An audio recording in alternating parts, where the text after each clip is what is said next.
I can do it. It'll go right on the cloud. So I just started it. All right, cool. Vincent, can you hear me? Vincent, how do these, Theo, Yep. should have asked this question. How do people typically stay off? Like, do people typically do this with the cameras off? It's a bit of a mix. Because I ain't gonna lie, this is a bit awkward. Like, looking at names, so I don't know if people hear me. All right, thank you, brother. Thank you. Yeah. Yeah, it just helps to see a human face on the other end. Lets me know if y'all We vibe can all with it or not. yeah. Show our faces. Appreciate it. I want to There you I go. want to make sure I'm enunciating people's names correctly. Vukasin, is that how you pronounce your name? Yeah, that was almost perfect. Vukashin, yeah. Vukashin. Yes, sir. Okay, Vukashin. I want to make sure. Kay Griffith. What's up, man? Keyshawn, you can call me Key. Key. All right, cool. Vincent, you with us? He might be away from his computer right now. All right. Yeah, that's what makes it so difficult when people ain't got their cameras on. You don't know. I don't know if they watching and they got, stuff going on in their background, or if they're not there. So this helps. Theo, you know how many people are expected to show up?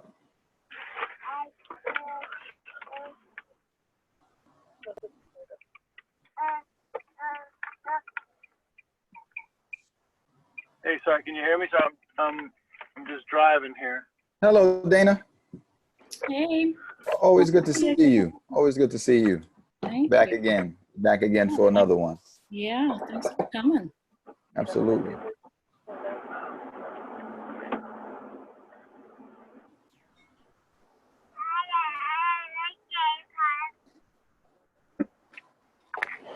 Always good to hear some little kids in these talks. Yeah. Okay. I need either help or something. How you doing, Vincent? Good. What's going on? Everything's good. My man got the gamer headset on. Yep. The Call of Duty. That's the shit talk headset. You want to make sure all the trash talk is coming through loud and clear. Like, I don't want no mistakes about what I just called you, brother. Everyone's gonna hear. Yeah. That's good. All right.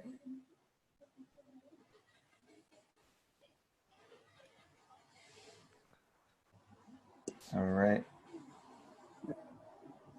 Danya, Hello, how you doing? I'm all right. How are you? Good seeing you in these different circumstances. I got to invest in a background. I got to get like I think that's the new stunt in the Zoom, in the COVID Zoom talk, is what your background look like. Blankets. Yeah, no, I know. Everyone got different backgrounds. I want to invest. I'm gonna get like a Picasso print and put it in the background.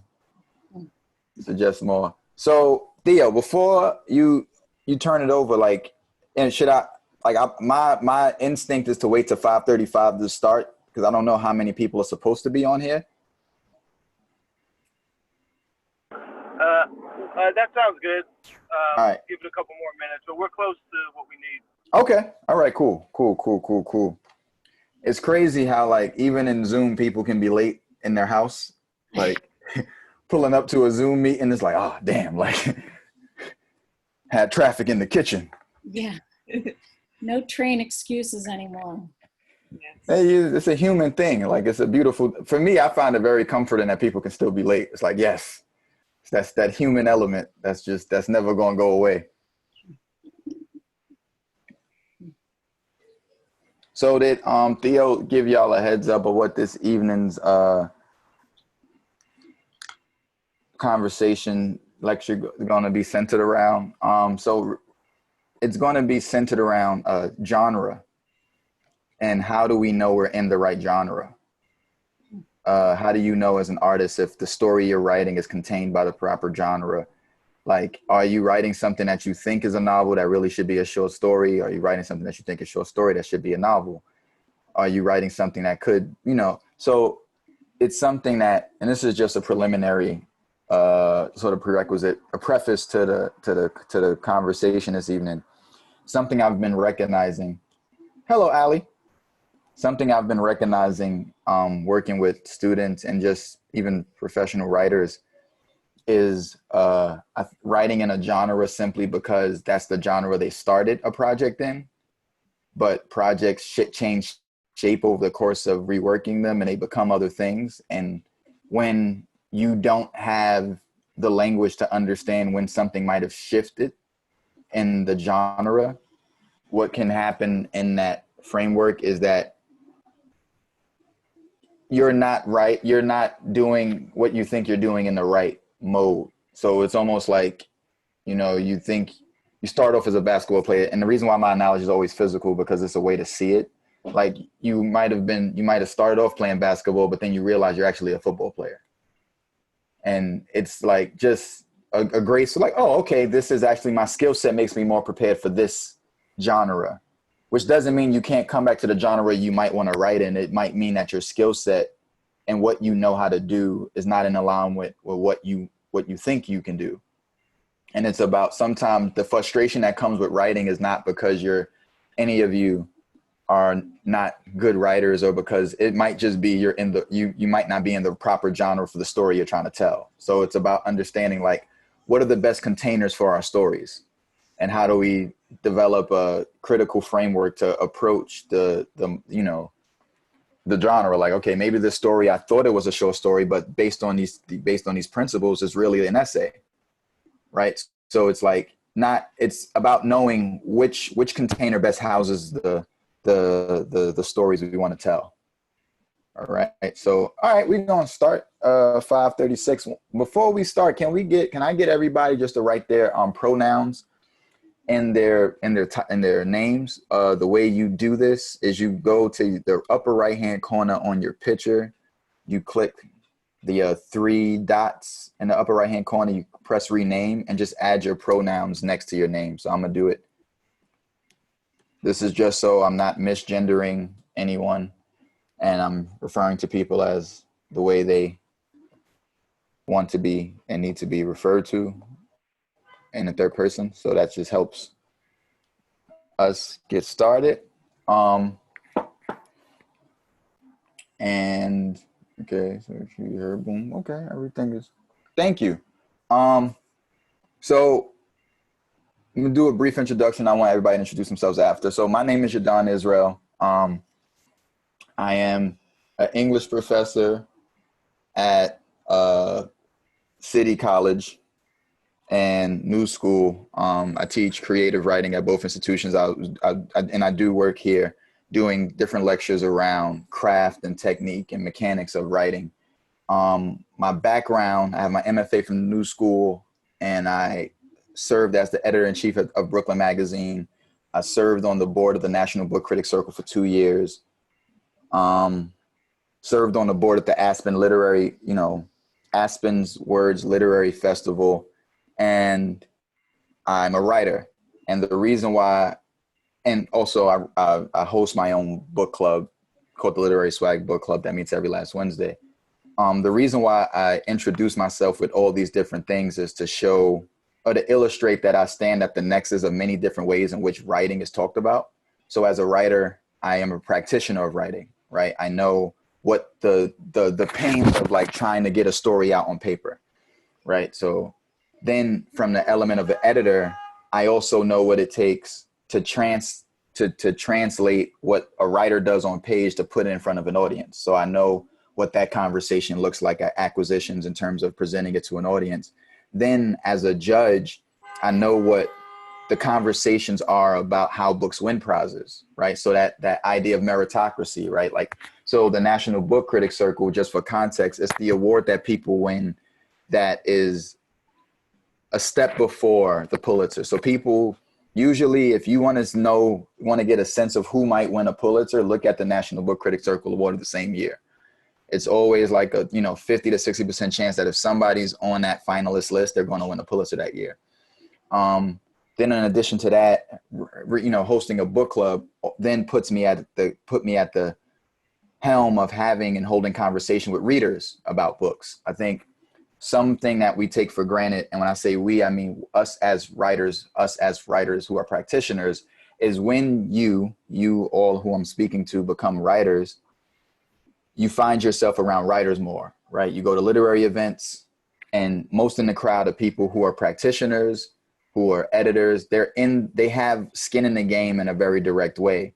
And what can happen from that is it becomes easy. And I know this is true for me, and I'll only speak for myself in this particular instance, is that you can forget that their book is not only for other writers to read, but it's actually for readers to read. Because many of us who entered writing by being readers first. We read something that made us want to write. And in that journey and developing our own craft, and then beating back that monster of imposter syndrome, we forget about the reader that made us want to write. And so what I try to do in these conversations is contextualize everything that I'm bringing to you from the vantage point of all these different positions that allow you to think about your approach to your practice holistically, as opposed to just, oh, I just want to write, but think about like, how does my approach to the page impact my viability to sustain a lifestyle being a writer? If writing is something you want to do as a career, then you can't have this conversation about writing without having a sincere conversation about commerce and the intersection of art and commerce. And having a sobering, honest conversation about that doesn't mean that you don't do it. It just means that you have a more mature attitude and a more honest attitude. Hello, Tracy. Thank you for joining us. Just put your pronouns, please, next to your title, like next to your name. Just, I don't know if you know how to do that, but press the 3 dots in the upper right-hand corner of your photo, go to rename, and just thank you. What I try to do is be honest with writers about the industry of writing, because like you, I've taken this endeavor on. This was not only an artistic endeavor, this was also a financial one. I signed my name on a few loans that I am still on the hook for. And with that being said, we have to honestly assess the reality that this is not just meritocracy. There is an element of commerce that we have to confront and think about if we want our writing to do what we want it to do. And we just have to have an honest conversation of putting it out that what we do is valuable. And I don't know if this is true for you, but I know this is true for me. Oftentimes there is I've experienced difficulty communicating that value to people who don't value my art, to which case I forget that it has value. But the time and money that we spend investing in our craft shows where our values lie. And so what this conversation is about, this conversation around craft and mechanics and technique, is about protecting the investment you all have made to be writers. So there's nothing that you have done that suggests that you invested wrong or you invested unwisely. This talk is going to be about you hedging your investment and understanding how valuable how valuable what you invested in is, and never taking that for granted. So what I want to get is a preliminary introduction. I'm gonna just call on people. When I call on you, just say your name and the genre you're in, the genre you're currently writing in, for your particular story and what you're working on. And then we're just going to keep it like that. Just etiquette wise, if you have a question, there's a raise your hand function in the chat, I believe. Please raise your hand if you have questions that arise while we're talking. So this is a good point to please have pen and paper in front of you. Just so if you have questions, just write the questions down. I've tried in previous seminars or lectures to ask the questions in the chat. And then what happens is it sort of distracts me, because once I see the question, I try to answer it then, but it takes me off the train of thought. So just write your questions as they appear, and then when I make it available for the Q&A, you just have your questions in front of you. Cool? All right. So let's start with Dana. Just name and project you're working on, and what genre. I'm working on a novel. Okay. It's literary fiction with a lot of magical realism thrown in. Okay. And I am questioning how much magical realism to put in, how much is too much. Okay. As it goes on, I'm doing more and more magical realism. I guess that's okay, but that's where I am. Okay. All right. Danya? I'm working on a novel. It's a young adult fantasy novel. Okay. Okay. Allie? I'm also working on a young adult fantasy novel. Okay. Cool. Danielle?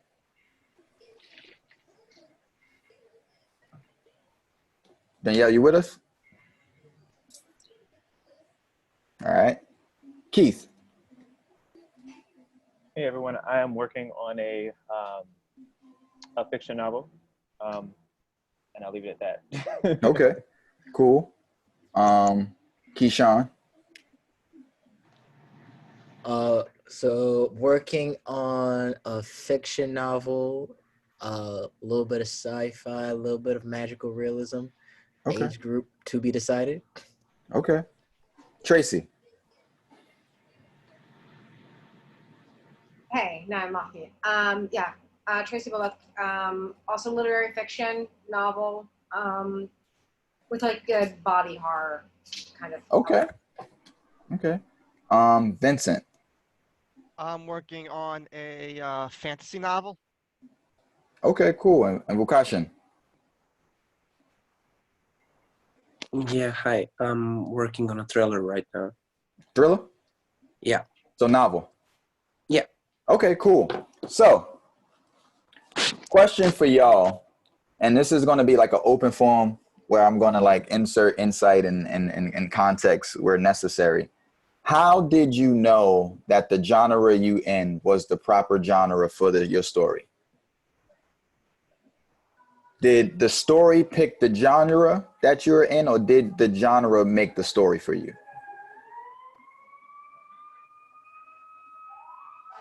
So if another way to frame it, I live right around the corner from a firehouse, so y'all got to apologize.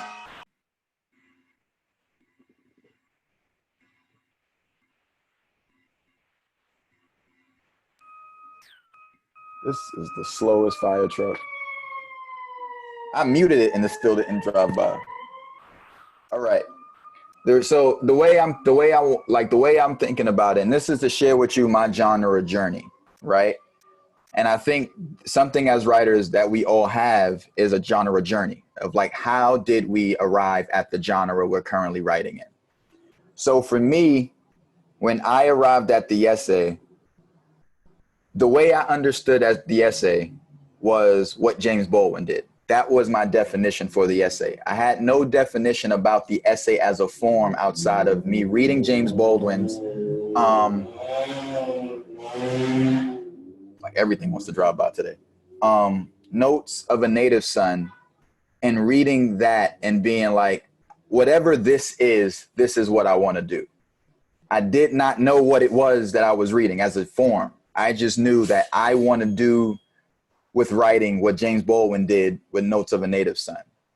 And so when I was a senior in what class? I was a senior in Pace University, writing my senior thesis, and I had graduated writing essays that were like Baldwin's, but still not knowing what the form was, just knowing what the container looked like. And there's a difference between form and container, right? So when I talk about form, and I'm gonna help y'all with definitions so that we have a common framework.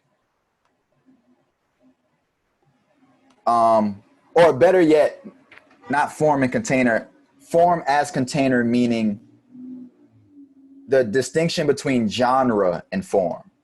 So genre is what the essay as a genre does, and then the way a writer practices the genre is the form.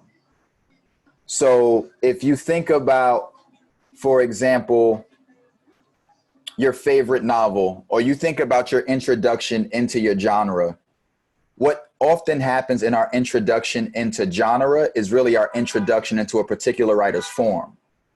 And what happens when we're introduced to genre through form is we take in what we see a person doing as what the genre is. So if your introduction into fiction is Harry Potter, what J.K. Rowling did with Harry Potter comes synonymous with fiction at large. Whereas what J.K. Rowling's particular execution of fiction is but one element of what fiction can look like. But the house of fiction is so much larger than the room that J.K. Rowling has created in fiction. And so what another way to think of, like, not another way to think about it, but what I'm explaining this genre journey is to not take for granted, for all of you to reflect on how you arrived at the genre you're in. So when I come back to the question, and this is what I'm modeling, by being introduced to the essay form or the essay genre through the form of James Baldwin, I was only writing like James Baldwin. I was never actually writing essays. So it was like, in a sense, I was doing James Baldwin covers, right? I was like writing James Baldwin. I was writing like James Baldwin essays in my voice. So it was like, I'm like one of the people on YouTube doing like a James Brown cover with a tambourine. And it's like, that's James Brown, but he got a tambourine on it. But I don't know that James Brown is doing funk, right? I don't know that James Brown is a part of a larger tradition. I'm thinking James Brown is the tradition. So when someone asks me, for example, in this James Brown analogy, what is funk? I only can say, oh, James Brown. So if someone says, what about Bootsy Collins? I'm like, who's Bootsy Collins? I don't really know the form. I mean, I don't know the genre. I only know the form. So because of my introduction into essay, it took me a while to learn, for example, and I'll share this definition with you. So how many people know right now the definition? Like when you're writing essay, what is the essay to do? What does an essay do?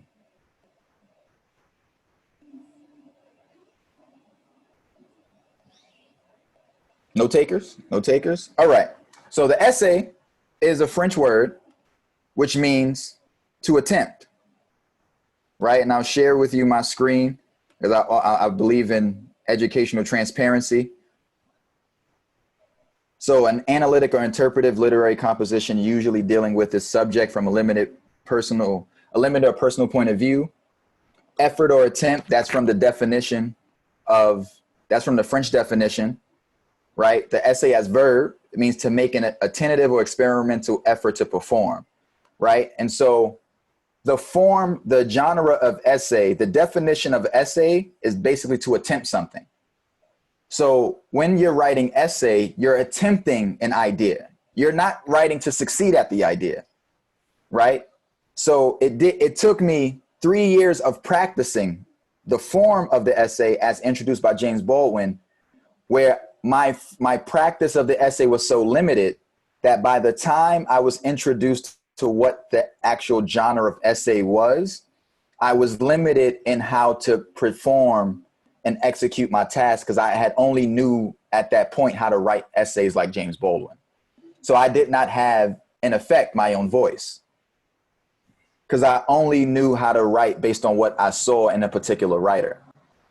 And so what can happen to all of us as writers is we end up internalizing, metabolizing, and synthesizing the voices we've read coming into our own writerhood. And then when we go to the page, we're not really writing our voice. We're covering other voices in our writing. And when we understand those voices to be the genre, what happens is we limit the capacity of what we can really do on the page. So it took me a while, for example, that and this is something that what's his name? Philip Lopate, who is, I consider, like one of the foremost scholars on the essay as a form.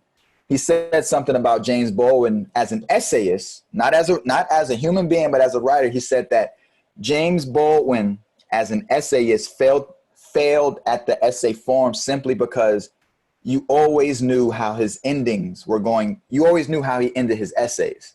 In the form of an essay, you never end where you begin. The whole purpose of the essay is to attempt something.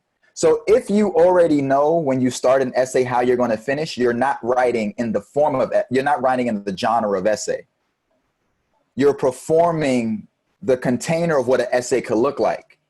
But for it to really be an essay, you have to be surprised by where you land. And so when Philip Lopate said that about James Baldwin, I had to go back to read Baldwin essays and see, oh shit, Baldwin was limited in how he was able to execute this genre. And me, what's the word? Imitating his execution limited my execution in the genre. So I was never really working at the highest level of the genre because I was limiting myself to the imitation of form. Is that distinction helping make sense between genre and form? So genre is like the larger body and the larger house. Form is literally the room in a house. And so for many of us, our introduction into the house is through one room. And we stay in that one room.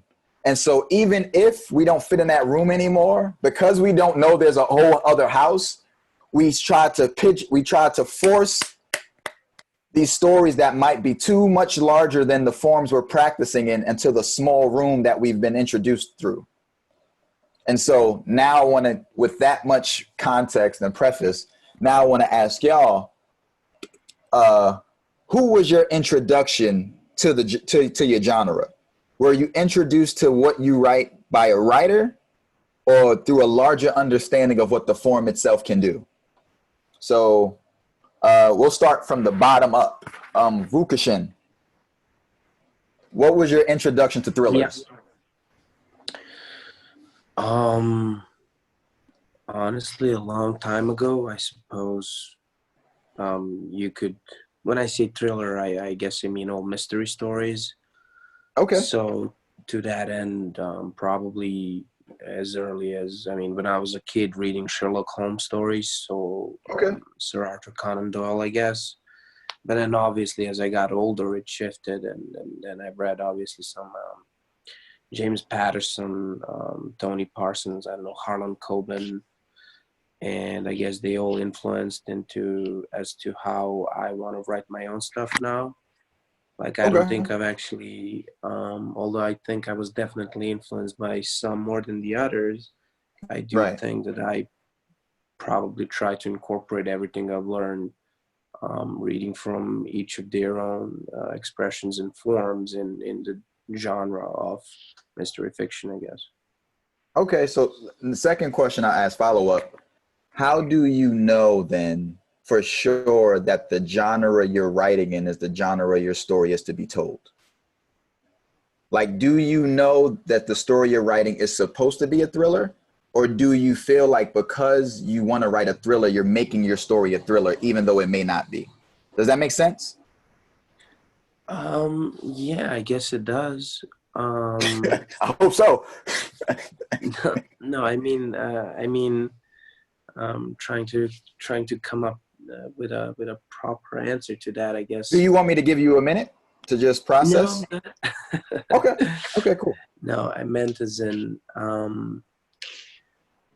I envision this mystery story, and I believe it should be presented as a thriller, just because I think the plot that I envision would fall into the larger genre of thrillers.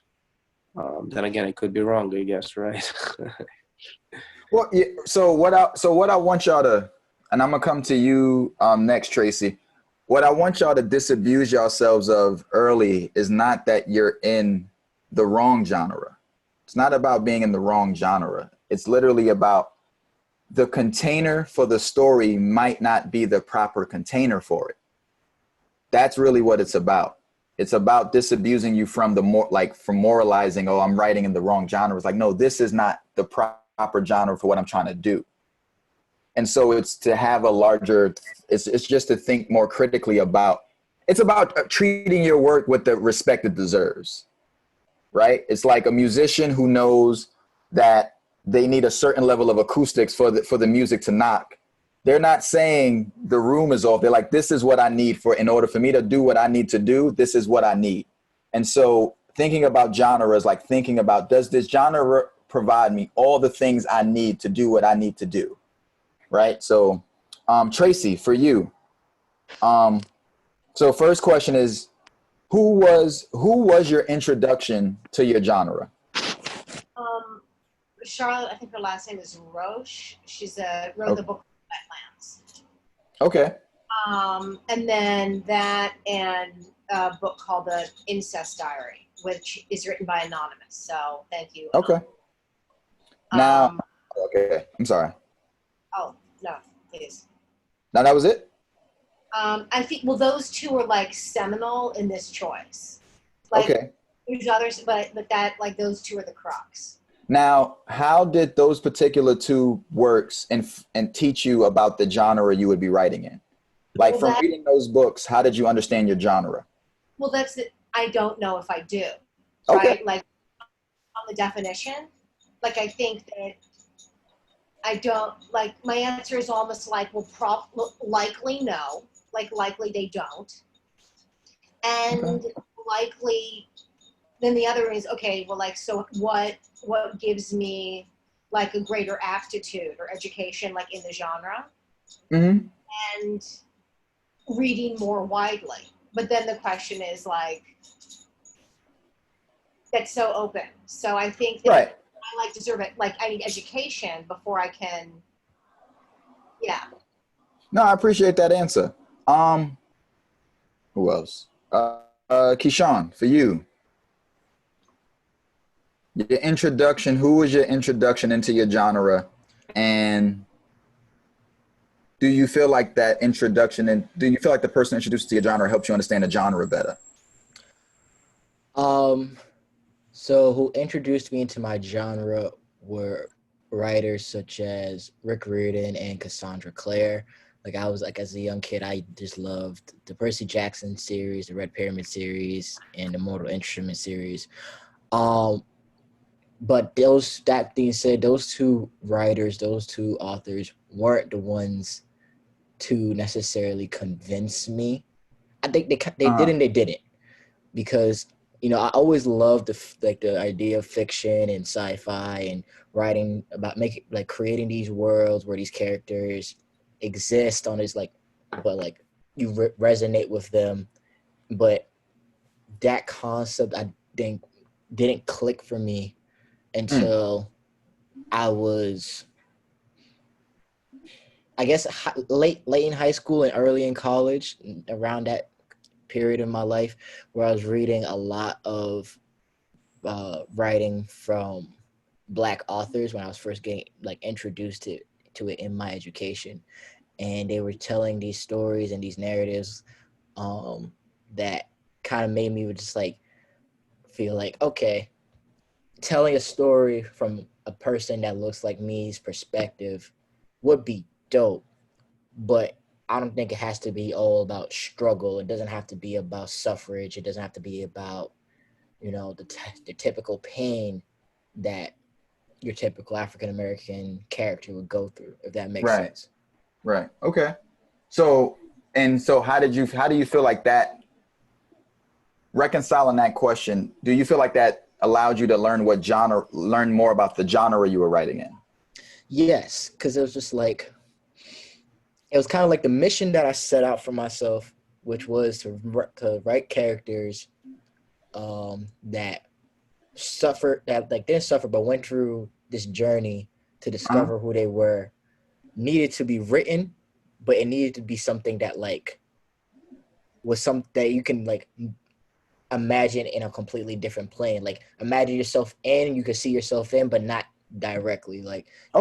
You see a young Black man struggling to understand who he is as a person, but not in like modern, like not in just like the modern sense or like the typical sense, like, oh, he comes from a hard life in the streets. He comes from a single, like something like that. Like I think it helps the reader distance themselves when it's just like, oh shit, this character has magic, but he struggles because he doesn't understand who he is as a person or why people look at him the way that he does. I need that. Okay. That was kind of like how I figured. Like I knew my mission was driven from reading those narratives, but it was not going to work if I followed their Formula. Their formula and their lead, the words at the tip of my tongue, their example, there it Okay, is. cool. All right, cool. Vincent, for you. So I guess like probably my first foray into fantasy was probably R.A. Salvatore's Icewind Dale trilogy. And then I kind of started adding like Timothy Zahn, who wrote a lot of Star Wars and fantasy novels, and Harry Turtledove that writes all the history and fantasy. Okay. Yeah. And how did that inform? Do you feel like the introduction you had into your genre, do you feel like you got a better understanding of the genre or just a better understanding of those writers? I think I got an understanding of the genre because they each write a little differently. That they're all writing about like sometimes similar stuff, but they each have their own quirks and characteristics as they write. Okay. Danya, what about you? I think it is somewhat stereotypical for like the genre that I'm writing in, but my first really big influence was Harry Potter. Okay. I read when I was younger. And then obviously over the years, and especially in the last year, when I've really kind of like started to like shift and like change certain parts of my book, like different other books and authors that I've read have influenced it, but I definitely think that was kind of like the skeleton of the idea. Like the Harry Potter books and like kind of like the magic and the themes and like a lot of the magical creatures especially kind of form like the skeleton of the book. And then like all the other things like flesh and skin, and this is a very gross analogy, but you're aware, kind of came from other stories that I've just inhaled. Okay. And you feel like that what did you feel like that introduction gave you a good definite, like a good understanding of what the genre could do, or just what J.K. Rowling could do with the genre? I think initially it was maybe more like what she could do. Okay. Because I have like seen other forms of like young adult fantasy that approaches things very differently. So it's a bit more roundabout now. Dana, what about you? I would say it's hard to choose because I've always read novels. So, you know, Who was your introduction into the novel? Well, I can't remember, but I would say for this particular novel I'm trying to write, Yeah. Lydia Yuknovich, The Small Back Children. Yeah. Yeah. Her. Okay. And also, I wanted to read women who had difficult pasts and who she dives into a lot of art and that kind of stuff, and also difficult female characters. So I also read Rabbits for Food by Binnie Kirchenbaum, and she's a difficult character. So those influenced a lot of what I'm trying to do with my novel now. But I think they're limited in that what I'm reading is what they've done with the form, or what they've done with the novel. Okay, thank you. Allie. So I'm kind of like Keisha and Danya. My first introduction was with Harry Potter, and then also with Rick Riordan's Percy Jackson series. I really liked those books when I was younger, but as I got older, they kind of more pushed me to explore different books within the genre. Like I ended up taking like a fantasy novels class specifically. So they kind of showed me what could be done with the genre, but not, or with their forms, but not specifically what had to be done with it. So that's kind of what I've taken from those, is that they show me like just some examples of the genre, but not everything. Okay. Danielle. Hey there. Yeah, so I'm listening to what you're saying with genre. I'm maybe a tad bit different because mine is screenplay. Right. So I think like as far as reading, my first like impression something that I actually really stuck with and I always have liked it is Little Women. That was the first thing I read, and it stuck with me that camaraderie of family and the importance of family has always been kind of what I love to read and what I gravitate towards with film. For the script I'm writing now, I'm wanting it to be an animation story, and it's about a family. I think inspiration-wise, growing up, I love Disney. I love Tim Burton.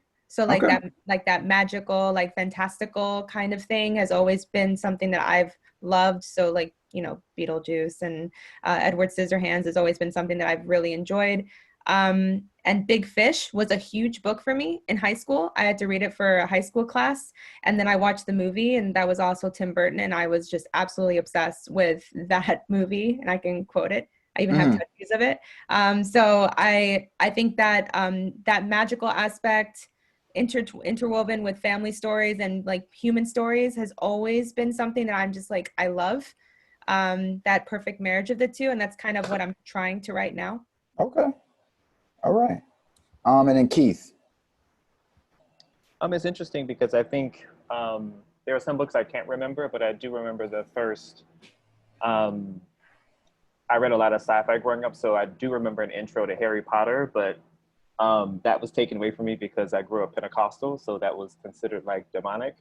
And I remember like being really curious. Oh, it was sad. I got it back later, Danielle. It's fine. But what was interesting is that even in that lens, I didn't read characters. I read characters who were different and who were struggling, but I didn't get an intro to queer or even sexuality until I started to read Zane in high school, and James Earl Hardy Jones, and so more queer authors. And so I don't think I knew really what fiction was outside of the fact that they were imaginary characters. Right. And so I think it wasn't until like more recently, maybe like in college, where I began to read fiction authors, but across different genres, that I began to realize, oh, there's a lot more I can do with this. And I began to kind of see the gaps of the different authors that I really liked. And so the novel that I'm working on right now is kind of like an experiment of the things I really like about key authors with figures of color and who are queer. Okay, and I appreciate y'all all for answering. So like, as y'all were talking, something I thought about is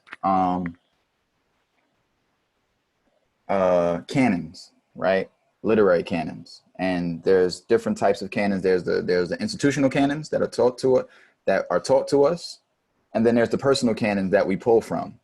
Now, one of the questions I want you to ask, if you wrote down 5 people who represent your genre that you're writing, write those 5 people down now. And I want you to look at those names.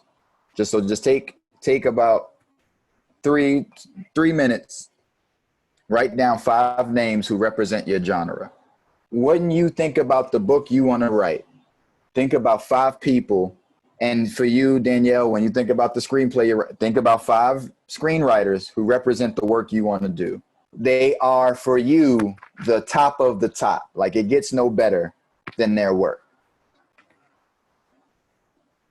And even if you can't push out 5, give me 3.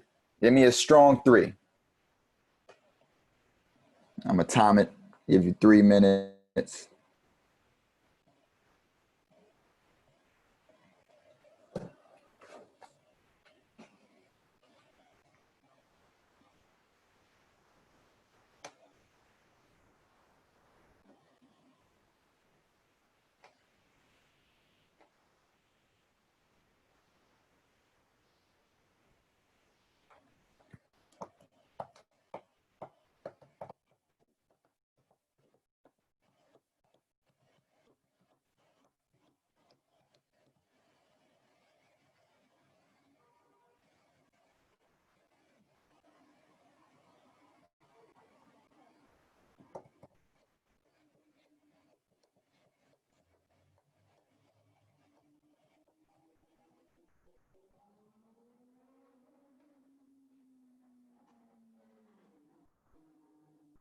All right, minute left.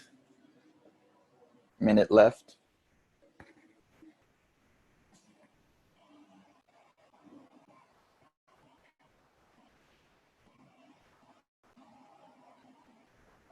These are the people, once again, that represent your genre. Like when you think about your canon of the genre, these are your people.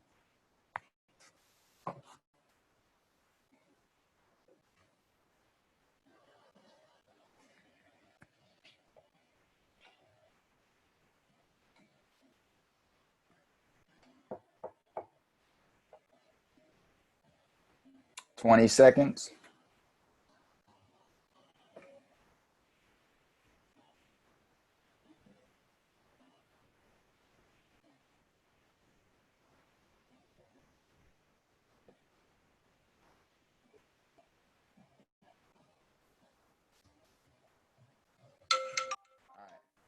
So what I want you to do, look at your names.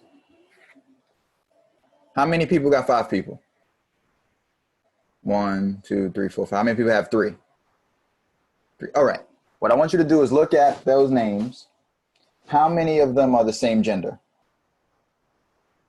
So just next thing I want you to do is write the gender next to at least the gender that they're understood as, or they understand themselves as at the point in time of their publishing. Are they male, are they female, are they non-binary? I want you to write that.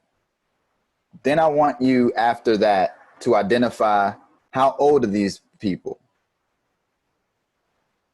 Write their ages. So take time to write their ages and then identify their race.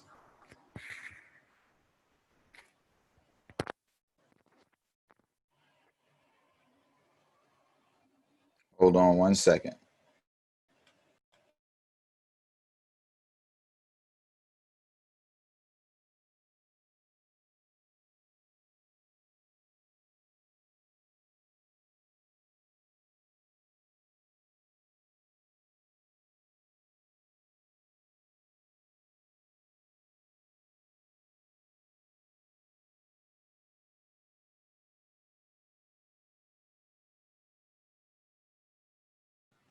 All right.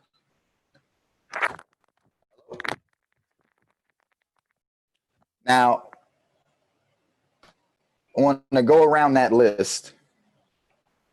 Whoever wants to share, everyone doesn't have to share. What do you notice about your list? What do you notice about your canon? Yes, Tracy. Well, they're all kind of like me. Okay. Like, not all the same gender, but like we're the same. We're not just similar demographics. Okay. That's fine. What else?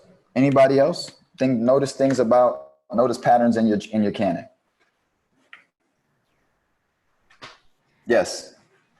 They're either dead or about to die. Okay. I know that sounds awful. What else? Allie. I'm with Danny on that. They're either already deceased or they're much older than I am. Okay. Anybody else? Mine, 3 out of my 5 are women, but they're mixed race. Okay.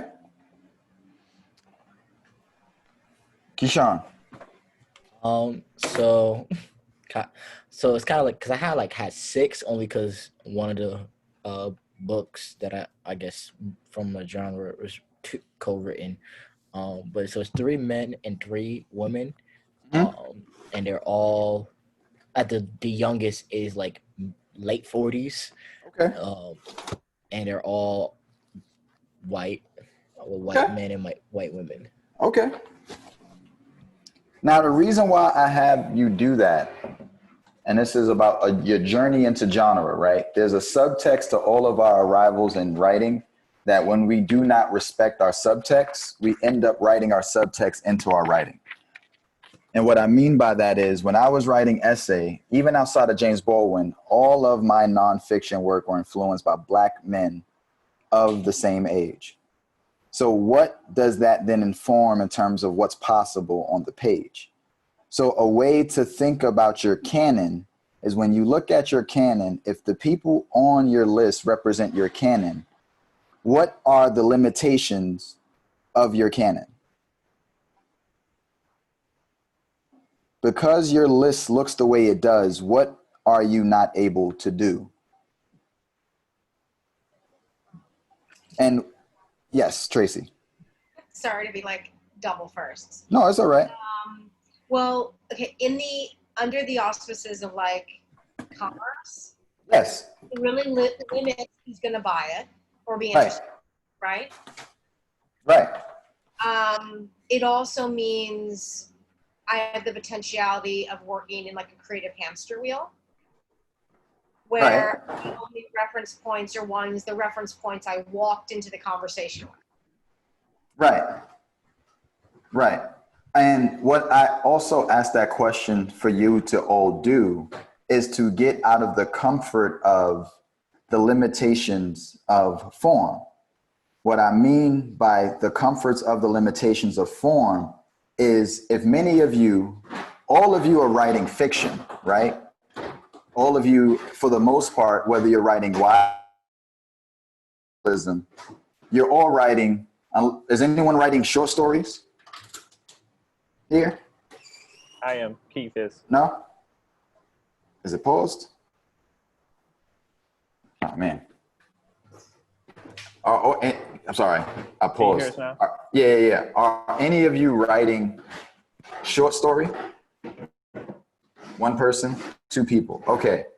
So that means everyone else is writing novels. What is the definition of a novel?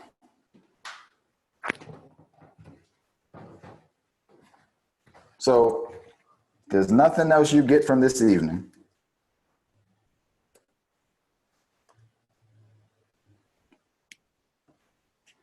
So here is the working definition. So novel as adjective, in describing a novel, it is new and not resembling something formerly known or used, not previously identified. Original or striking, especially or in conception or style. The novel as a noun, right? So this is the difference between form and genre. The genre of the novel is its definition. The new and not resembling something formerly known or used. The novel as form is an inventive prose narrative that is usually long and complex and deals especially with human experience through a usually connected sequence of events. What a lot of novelists write in, and I'm giving you perspective of someone who read last year 168 novels in 2 months for the Aspen Word Literary Prize. And we had to identify in 168 books, 20 of them that were doing something different.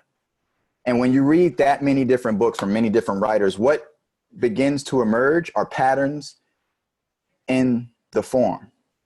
And in those forms, what I was able to identify is the limitations of the particular writers practicing the form.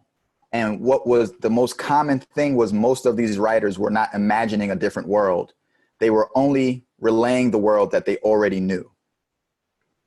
So even though there were elements of the world that were different, they were not new. So for example, you have in the world, and this is one of the things that I've found personally limiting about reading the way in which the form of fantasy, which is different than the genre of fantasy. And I've been able to mature my reading of fantasy to know the difference between genre and form. That the genre of fantasy is about something otherworldly. The forms of fantasy I've read and what I've always been sort of discouraged by is how the writers can create all these different species of people and all these different possibilities for magic and dragons and different things, but yet there can still be no Black people in these worlds. And it makes me think, how can you imagine a world where there's magic and people are doing things, but there's still not other types that you can imagine a brown, like, a purple person, a person with 6 arms, but not a Black person. And I don't mean Black in the conception even of how we understand Black in our real life, but like, what else can this being look like in this world? Right. And so when I read certain genres, to your point, Tracy, what I see is the imposition of commercial culture in the form. So what it ends up doing is limiting what we really want to show and what we really want to imagine. And so part of the form you are all in the form of fiction, right? And how many of you have a working, what is your working definition of the form of the form, not of the genre in terms of you're writing, everyone's here writing fiction, no one's writing nonfiction. What is your understanding of fiction? Well, based on the dictionary definition, it was right. No, it's good to start from the most pragmatic definition to work from there. Yeah, it was just stories told of imaginary people. Right. Now, what for you are you doing when you imagine something? For you personally, when someone is telling you to imagine a world, in your mind, that verb imagine means what for you in terms of execution? When you're tapping into your imagination, what are you doing? Keyshawn? I think the biggest thing, at least for me personally, when you're tapping into your imagination and you're trying to imagine a world, I think what people want to do or tend to do is just like imagine their life in a completely different environment, in a completely different situation, or completely different standards. You know, if you're someone, let's say if you're someone that is usually alienated because you, I don't know, like checkers, like you're a professional checkers player. You want to. Well, all right, let's. All right, sorry. Let's reframe this entire answer around you as the first person because you're framing it in the second person. So instead of saying you, say I. So Okay. when you, Keyshawn, are imagining something, what are you doing? Okay. When Keyshawn imagines, what is Keyshawn doing? When I imagine, I guess, for the sake of when I imagine what a novel is supposed to do, or imagining a world, because that's what you are asking. Yeah. Right. I'm imagining a world where people like me, where I would want to be, where I would want to live, not because it's better, not because life would be easier for me, but because it's an adventure. Okay. It's somewhere where I feel like the image of myself that I create can thrive in, not because I think highly of myself, but because I'm just like, man, if shit happened differently for me in this situation, then I would be world famous. I would be a hero to people. I would be a savior or a warrior, stuff like that. And that's my take on that. Both of you are muted. You're still muted. You gotta unmute yourself. I had to switch to my cell phone because the laptop died. Thank you. So that, I mean, any other people, when you are imagining something, what are you doing? What are you tapping into? What are you executing in your imagination? I think for me, what I used to believe is that when I imagined I would create something brand new, but what I've realized is I still use reality as some type of frame and I pick something to make different. Yeah. And that's kind of what I do. The terms may be different, but it's usually still rooted in changing or imagining something differently that is experienced in one way. Right. Okay. So the challenge, and this is why the reason why I'm having this conversation with you in this particular way is because one of the things I want to challenge you all to do is when you think about, when people say read widely, and that can often sound like in itself a very, what's the word? Romantic idea, like read everything, read widely. To give the language and make it more concrete, to read widely is to read outside of your canon. Read in the genre, but read outside of the people who make you comfortable in what the genre looks like. because it's when you read things that you would have never read, that you see things you would have never saw, that helps you imagine outside of the limited framework in which you currently inhabit. And so when I come back to that whole idea of like reading for book prizes, what I see the most is that a lot of the writers, the editors, the publishing houses think they have a unique book in their hands. And all it really shows is they really have no idea that that book has already been written 10, 20, 30, 40, 50, 1,000 times, right? Because what it reflects is a very limited framework of what the genre can do. So something I even learned as a Black male, heterosexual, nonfiction writer is that one of the things that Black male heterosexual writers have not been able to do has written about women and the care that Black women writers write about men.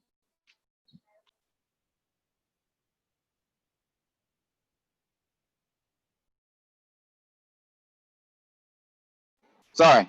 So what happens when I'm reading a genre for 20 years of my life, never seeing what the limitations of my canon are, but only reading the extent of my canon through the limited framework of all of the perspectives of the people I'm trusting to teach me what the extent of this genre could be, as opposed to reaching outside of the people who make my practice comfortable, but people who challenge my practice. So what my canon looks like now, whereas before I had Baldwin, I had Richard Wright, I had like Huey P. Newton, I had Alex Haley's Malcolm X on there, I had I had so much of the heteronormative idea of what the world could look like through the lens of heteronormalized Black men, that there were so many people that I had not read and did not know how to read.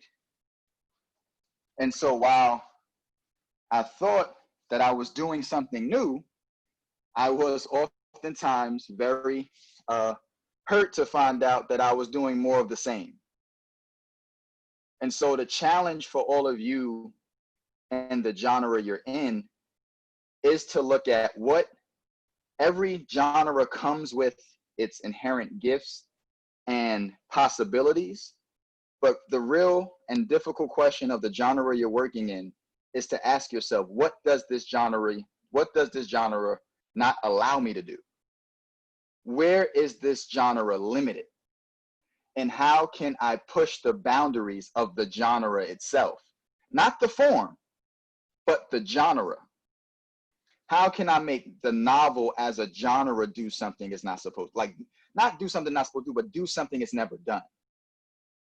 What have we never seen, Keyshawn, for example, in magical realism? What have we never seen in the thriller? Right? Like, that is how thinking in genre helps you create that book that is unlike anything that exists. And there's a caveat to creating a book like that, right? Is that that book doesn't get read or appreciated in the time that it's invented, because it really is so new and unlike anything that exists. No one really knows how to deal with it. But then the question for you all as writers becomes, are you writing for this generation or are you writing for future ones?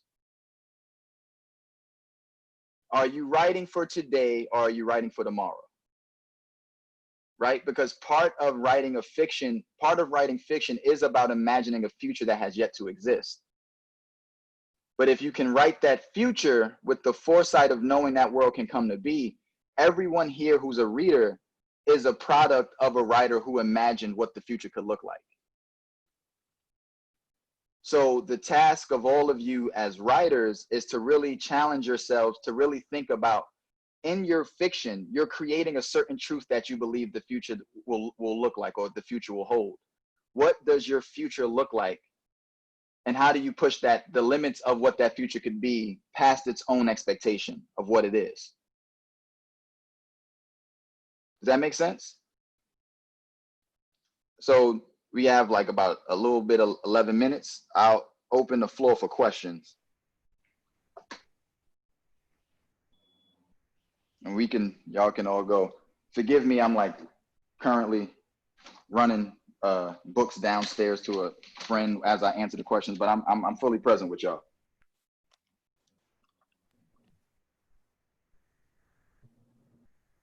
So who's is it Keith? Is that who's talking?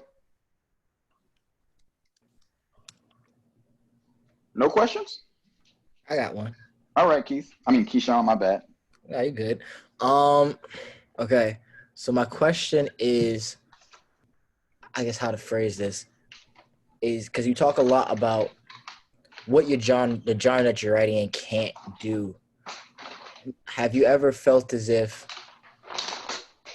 like, have you, if you, let's say you were writing yourself a novel that was in like fiction and it was sci-fi, and you looked at the things that it couldn't do, or Right. wasn't usually done at the very least in that genre, what was, like, how did you, I guess, combine or take what wasn't there and put it into the genre itself? Like, how did you go about that?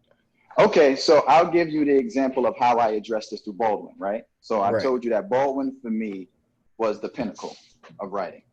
There was no one better than Baldwin. So when I read Baldwin,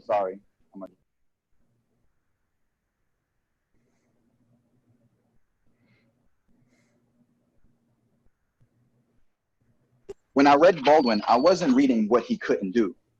I was bowing at the altar of all he did, right? I was like, oh, look at what Baldwin did. Look at what Baldwin did here. Well, look what Baldwin did there. I was not reading him as a human being. I was reading him as a God,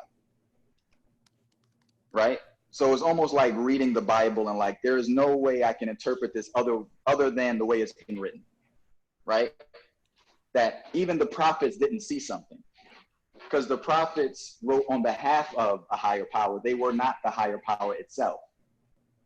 So in understanding that basic framework is that there are limitations to what everyone's doing. But when we read our canon as gods, we take for granted that there were things that they were unable to see, things that they were unable to do, simply because it was only one book they wrote. So every book comes with an inherent limitation.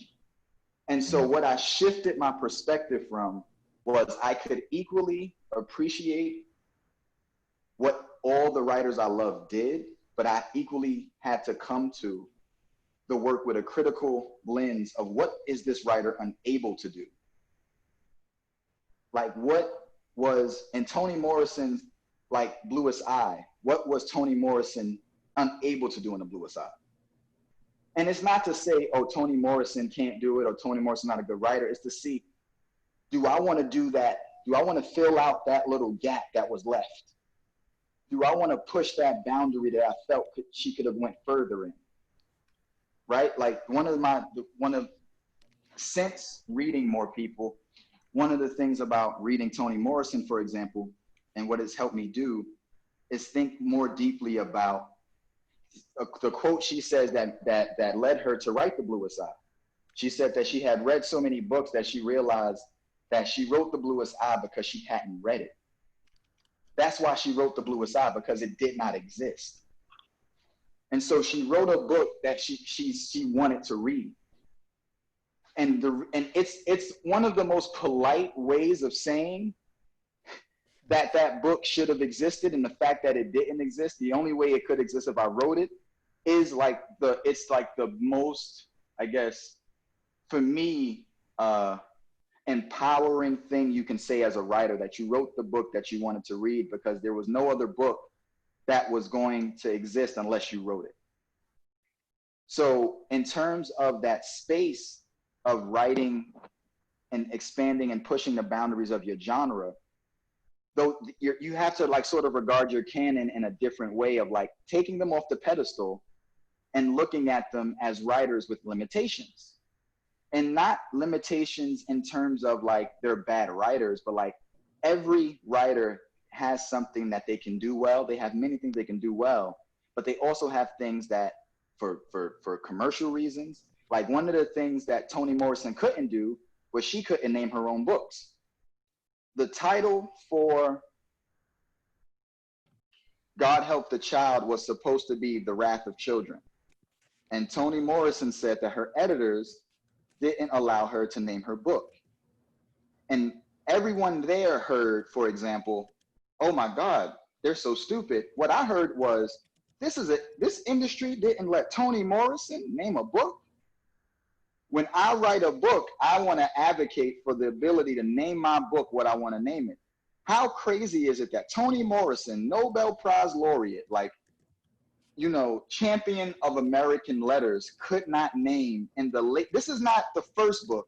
This is books after she's already proven herself. She still can't name her book. When I talk about the limitations, that's what I'm talking about. I'm talking about reading our heroes as exalted victims, reading them and seeing the humanity, seeing the limitation that comes with being a human being, and then doing that work ourselves. Because that's why we also became writers. Is instinctually within everyone here, if you also go back to your favorite writer and you go back to that experience in which you were introduced to your favorite writing, there's a point that you probably don't even recognize. There was a way in which the writer did not see you, that while it encouraged you to write, you also recognize that the writer that you wanted to see you the most did not. And so inherent within this triumphant, what's the word? This triumphant need to create is an underlying trauma to also undo what is done when we read looking for ourselves and can't find ourselves in different ways. Absolutely. Right? And so to go back to your narrative, to go back to your canon, to literally revisit that self that entered as a reader, go back to those books. Like something you said, Danya, that was interesting is that when is the last time you read Harry Potter? A really, really long time ago, maybe like freshman year of high school, like 6 months after the last book came out. Okay. Now, what I challenge you to do is go back to your canon and read it now. Because you're reading it now through the eyes of a practitioner. It's almost like you ever go back to your old junior high school when you go to high school and the hallways that seem so big just a year ago, it's like, damn, this is a small school. Like, how was I ever contained by these small ass hallways? That is like the working analogy I can give you for what going back to our canon with new eyes can do for us. The thing that felt so expansive, you're like, wow, this is really small. And there's nothing wrong with the smallness because that shows your growth as a writer and as a reader. That means you see more. That means you want more. And what pushing genre is about pushing the genre, expanding the genre's boundaries. Because if we're all replicating what's already been written, then what are you really writing? Does that version of the book you're writing really need to exist? And that's a hard question for any writer that really sit with themselves. And I'm asking you to ask yourself that, not to tell you the book you have isn't important. I'm challenging you to think about that so that you can write the book that matters. The book that when someone picks it up, they say, I've never read this before. Because that is when you are, as all is fiction and novelists, that is when you're executing the highest form of your genre, is when you've created something that no one's ever seen before.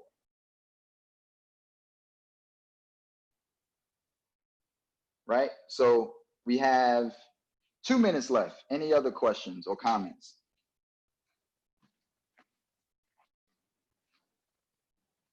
You're awesome. Thank you. Thank you oh so much for everything you said today. Yeah, no, thank you for making it more exciting and more difficult, what we're doing. Cool. Yeah. That's the point. That's the point. Y'all invested in this because y'all trying to create a new world. And y'all have to understand from the beginning that this new world, it means new. It don't mean different from, it don't mean opposite of old. It means like something so inconceivable that you have a problem creating the world, because it's now challenging you to come outside of the limitations of how you think about the world.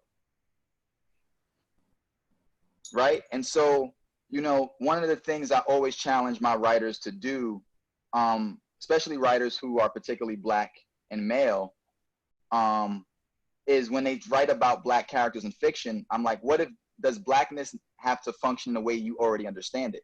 Can Blackness function in a different way? What if it's not even called Blackness? What if it's something else entirely? Right? And what it does is it challenges them to distrust the terms and conditions of the world we already live in and create new terms and conditions for which to live. So what if being a woman in your novel doesn't mean what it means to be a woman here? Which means in order to understand the world that you're writing about is to read the entire book, because there is no other framework, there is no other prerequisite to understand the world you've created outside of reading the book itself, right? And that's what books do when they are working at their highest level, is they fully engross us and bring us in, because now we want to know more about this world. But if I can close the book and not really see any difference between the world I picked up in this book and the world that I'm living in, your book stays on the shelf because it's not doing anything different than what people are already experiencing. Right? So that is really the challenge that each of you have as fiction writers. So I hope that you all accept this challenge as fiction writers, as novelists, as people creating new worlds, to go out and create that new world. And what I want you to think about whenever you're writing your best pages, ask yourself, what am I not doing here? And so the equal challenge is for you to also go back to your canon and look at who's not on here. If I have, if all the people look like me or live like me, let me start reading books where people don't, to just see what else could a world look like. Right? If I'm reading people who are from a certain generation, how has the genre changed over generations?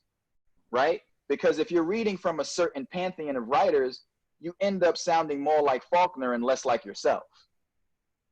Right? And Faulkner already did his work. Baldwin already did. They already have their bodies of work. The time is for us to create our own, to build upon the tradition, not to live in it. All right? So I thank you all for being here for this hour and 15 minutes. I'm excited for what this conversation does for your work, and have a good night.